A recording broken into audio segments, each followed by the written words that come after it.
सुनहरा, एक स्वर्ग, सुनहरा गांव। नाम ही काफी था। ऐसा लगता था जैसे किसी ने धरती पर स्वर्ग उतार दिया हो। चारों तरफ हरियाली, हवा में ताजगी, पक्षियों का कलरव और बीच में बहती नीली नदी। गांव के लोग भी उतने ही प्यारे, सबके चेहरे पर मुस्कान, मेहनत उनकी पहचान।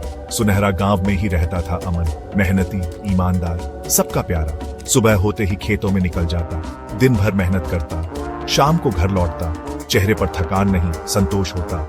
गांव की दूसरी तरफ रहती थी गौरी, चंचल, नटखट। उसकी मुस्कान में जादू था, सबको खुश कर देती, पढ़ाई में होशियार, घर के कामों में मदद करती। गौरी के पिता थे गांव के मुखिया, दयालु और न्यायप्रिय। दो दिल एक कहानी। अमन एक सीधा साधा लड़का था। उसका जीवन खेतों और घर के बीच ही बीतता था। सुबह सूरज के साथ उठता और शाम को सूरज के साथ ही घर लौट आता। दिल का साफ, जुबान का सच्चा। गौरी बिल्कुल अलग थी, चंचल, नटखट और जिंदा दिल। उसका मन उड़ने को बेताब रहता।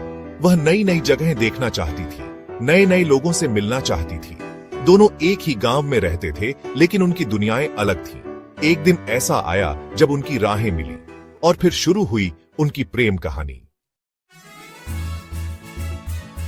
मिलन का मेला। वो दिन था गांव के सालाना मेले का। हर तरफ रौनक थी, बच्चे, बूढ़े, जवान सब खुश थे।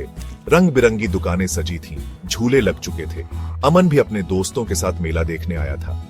गौरी भी अपनी सहेलियों के साथ वहां आई थी। अचानक दोनों की नजरें मिली। समय मानो थम गया।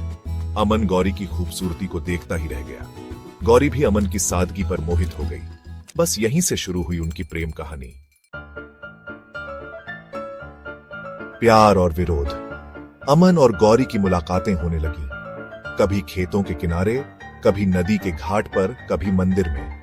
दोनों एक दूसरे को दिल की बात बताने लगे। प्यार गहरा होता गया, लेकिन उनकी खुशियों को नजर लग गई। गौरी के पिता, गांव के मुखिया को उनके रिश्ते की भनक लग गई। उन्हें यह रिश्ता मंजूर नहीं था।